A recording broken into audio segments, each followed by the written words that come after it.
My name is Mike Preisner. I joined the Army, left for basic training on my 18th birthday in June of 2001. I was assigned to the 10th Mountain Division, and in March of 2003, I was attached to the 173rd Airborne Brigade and deployed to northern Iraq. So when I first joined the Army, we were told that racism no longer existed in the military.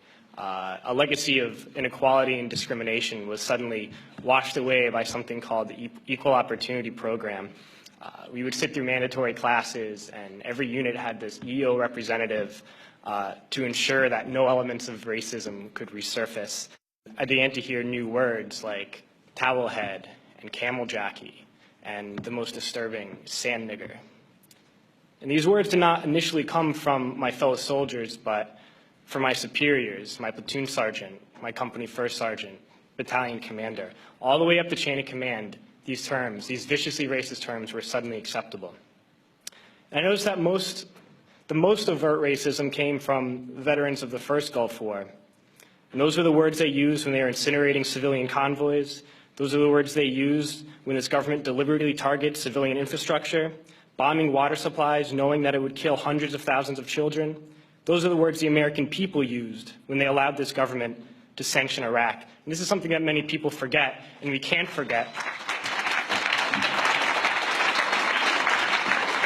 is that we've just learned that we've killed over 1 million Iraqis since this invasion, but we already killed 1 million Iraqis in the 90s through sanctions and bombings prior to this invasion. So the number truly is much higher. But when I got to Iraq in 2003, I learned a new word, and that word was Haji. Haji was the enemy. Haji was every Iraqi. He was not a person, a father, a teacher, or a worker. And it's important, we've heard this word a lot during Winter Soldier, but it's important to understand where this word came from. And to Muslims, the most important thing is to take a pilgrimage to Mecca. It's the Hajj. And someone who has taken this pilgrimage is a Haji. And it's something that in traditional Islam is the highest calling in the religion. So we took the best thing for a Muslim and made it into the worst thing.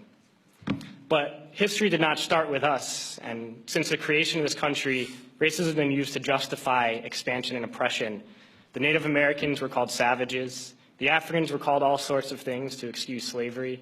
And Vietnam veterans know of the multitude of words used to justify that imperialist war. So Haji was the word we used.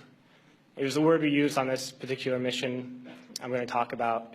And we've heard a lot about different raids and kicking down the doors of people's houses and ransacking their houses. But this mission was different, a different kind of raid.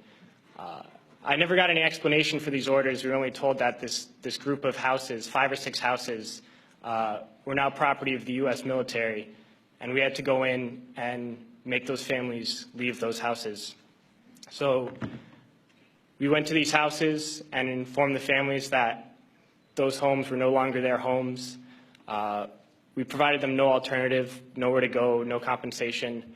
And they were very confused and very scared and did not know what to do and would not leave. So we had to remove them from those houses. One family in particular, a woman with 2 small girls, a very elderly man and 2 middle-aged men.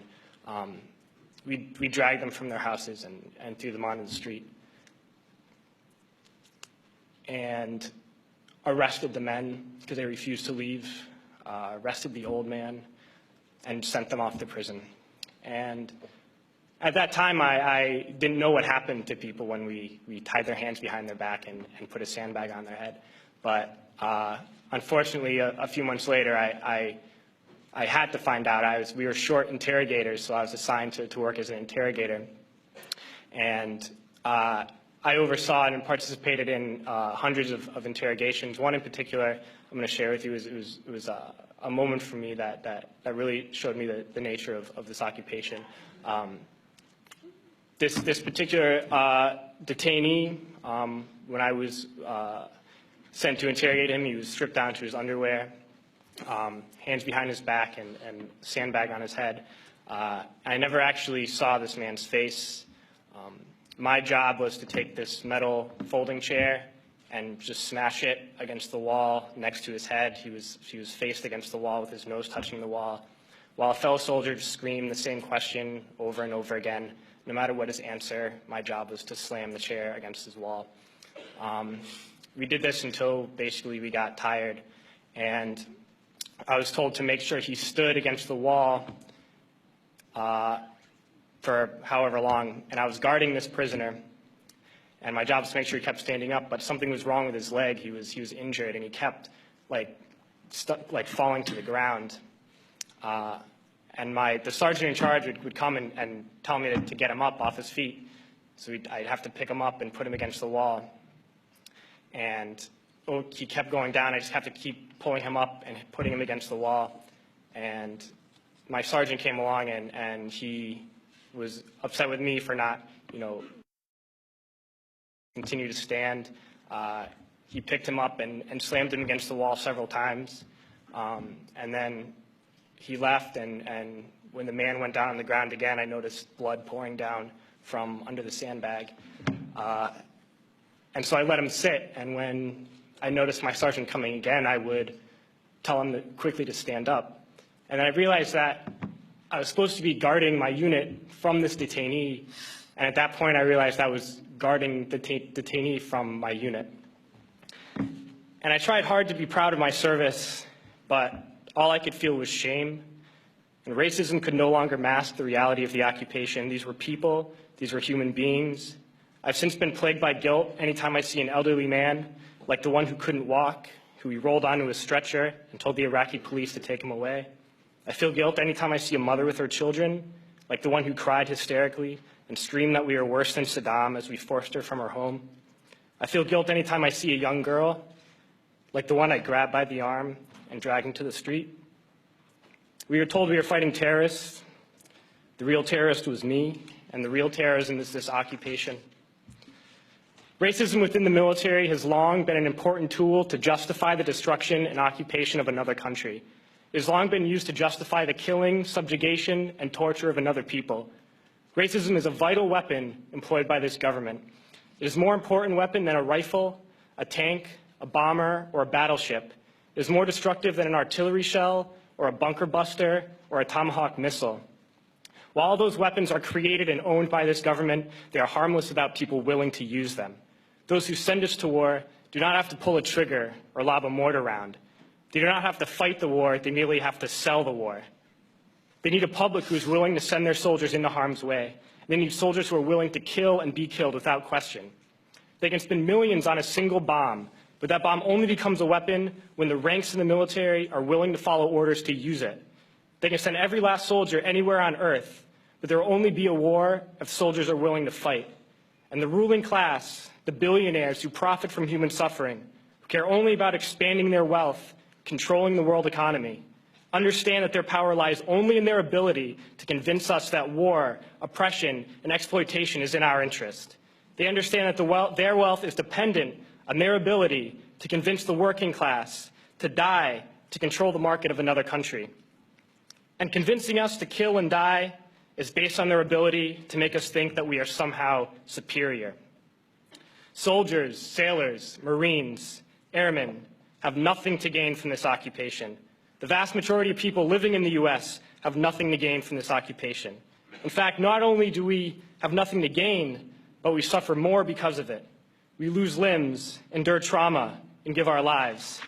Our families have to watch flag-draped coffins lowered into the earth.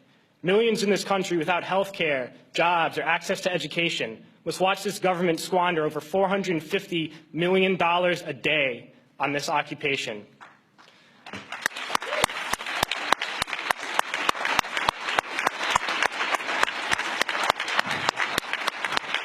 Poor and working people in this country are sent to kill poor and working people in another country to make the rich richer. And without racism, soldiers would realize that they have more in common with the Iraqi people than they do with the billionaires who send us to war.